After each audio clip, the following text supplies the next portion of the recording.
A gente continua a falar sobre direito. Os juristas e estudantes de direito de Sergipe estão na expectativa, Sayonara, para o Fórum Brasileiro de Direito Administrativo.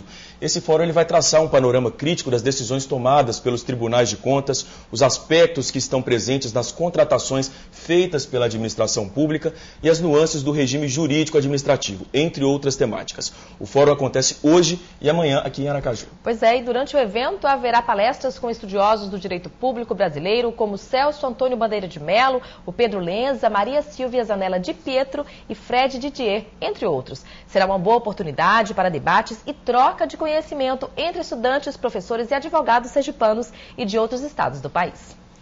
E para trazer os detalhes sobre o fórum, o Bom Dia Sergipe convidou o procurador do estado de Sergipe e coordenador científico do evento, Tiago Bocchi. Bom dia. Bom dia, Lidervan. Bom dia, Sayonara. Bom dia. Qual a importância de um evento como esse para os juristas e estudantes de direito aqui do estado de Sergipe? O Fórum Brasileiro de Direito Administrativo, que vai ser realizado hoje, né, e amanhã aqui no município de Aracaju, ele tem um objetivo muito claro, ou seja, de discutir com grandes juristas do Brasil, todos reunidos aqui em Aracaju, as transformações do direito público. Então, os principais temas do direito administrativo, do direito constitucional, serão discutidos por esses profissionais, justamente para que a gente tenha a possibilidade de compreender não apenas como se estrutura a administração pública, mas como se comporta essa administração pública no atual cenário em que estamos inseridos, no cenário político, jurídico, social, econômico, correspondente à atualidade. E a cada ano é mais cobrado do servidor público o conhecimento do direito público, né? Casos como improbidade administrativa são vistos aí e é necessário ter conhecimento da lei para poder atuar na vida pública. Isso, na verdade, o direito administrativo, o direito constitucional, o direito público como um todo é uma realidade, é um ramo do direito, né? São ramos do direito que correspondem a um dia a dia do cidadão perante a administração pública. Então, não apenas o servidor público, como também os gestores, aquelas pessoas que trabalham com o direito administrativo e também o cidadão administrado, é fundamental a compreensão desses temas para que possa, eventualmente, exigir um comportamento da administração pública, exigir uma postura da administração pública, no que tange, inclusive, a implementação de políticas públicas. E qual o papel desse Poder Judiciário no âmbito das políticas públicas, por exemplo, e consequências como o desenvolvimento social?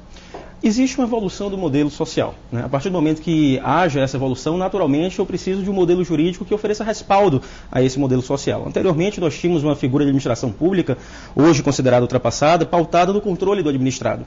Hoje, a partir de um movimento jurídico que nós temos, chamado neoconstitucionalismo, a administração pública ela passa a ser considerada, e pautada, claro, num direito administrativo, em um direito defensivo do cidadão. Então, essa implementação de políticas públicas, antes o Estado estava afastado da vida social, atualmente ele tem a necessidade de implementar essas políticas justamente com o objetivo de salvaguardar direitos e garantias dos cidadãos. Um dos temas abordados será o controle de constitucionalidade e improbidade administrativa. Explica pra gente o que é isso. Isso, o controle de constitucionalidade é um tema que vai ser abordado pelo Procurador de Justiça aqui do Estado de Sergipe, professor e doutor Carlos Augusto Alcântara Machado, e improbidade administrativa pelo Promotor de Justiça do Estado do Rio de Janeiro, professor... Tudo bem. Passei. O professor Emerson Garcia. Então, são profissionais que vão trabalhar essas temáticas. E improbidade administrativa corresponde a uma desonestidade na administração pública. Então, eu tenho basicamente 3 tipos de atos de improbidade administrativa: improbidade que causa enriquecimento ilícito, que causa prejuízo horário, e improbidade que ofende princípios da administração pública.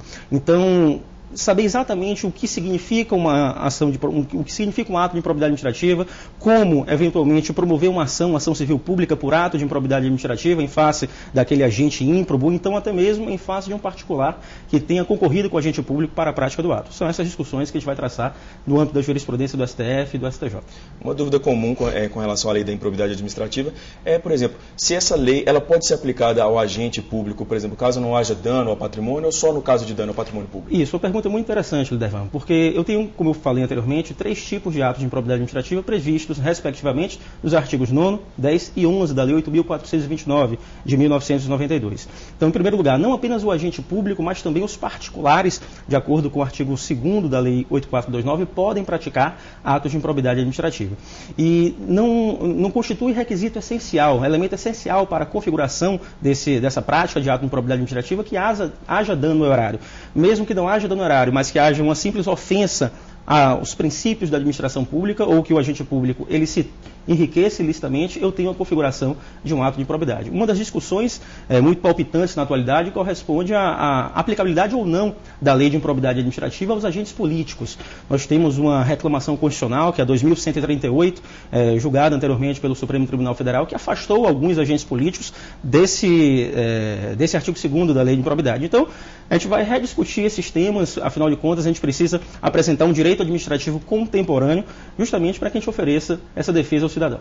É necessário que os administradores públicos hoje conheçam mais como firmar contratos e fazer licitações? Esse também é um tema do encontro? Exatamente. Esse é um tema que vai ser abordado, as novas formas de contratação pela administração pública, pela Procuradora do Estado de Minas Gerais, professora Raquel Melo Urbano de Carvalho.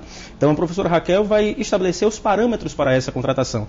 Existe como regra, de acordo com a Lei 8666 de 93, para que haja a prestação de serviço público, a realização de uma obra pública, como pressuposto a realização de um processo licitatório. Mas eu também tenho algumas formas de dispensa, de inexigibilidade, que correspondem a contratações diretas. Então, o que é que vai ser abordado nesse painel? Basicamente, os limites dessa contratação direta. A gente discute atualmente grandes irregularidades acerca da contratação aqui no estado de Sergipe e em outros estados. Então, é importante, e por isso que nós estabelecemos como público-alvo, não apenas o profissional da área jurídica, não apenas o acadêmico de direito, mas também o gestor público, ou então aquela pessoa que trabalha diuturnamente com direito administrativo e que deseja ter um conhecimento um pouco mais aprofundado sobre esses temas. O senhor vai participar de um painel que vai discutir, por exemplo, o panorama crítico do processo administrativo disciplinar. Quais são os pontos que vão ser abordados nessa palestra?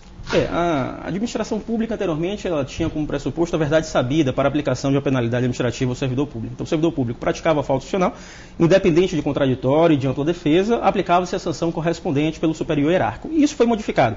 Eu preciso, para aplicar uma sanção, a partir da prática de uma falta disciplinar, de um processo administrativo disciplinar, justamente para assegurar aquele devido processo legal, tendo como base o contraditório e a ampla defesa. Esse é um dos pontos. A gente vai discutir também a súmula vinculante número 5, que dispensa a defesa técnica dos processos administrativos disciplinar e também a própria estrutura do processo administrativo disciplinar. Será que é coerente com os postulados desse neoconstitucionalismo que a gente apontou anteriormente? São essas discussões que a gente vai travar. Para a gente encerrar ainda a vaga, quem quiser participar tem que fazer o quê?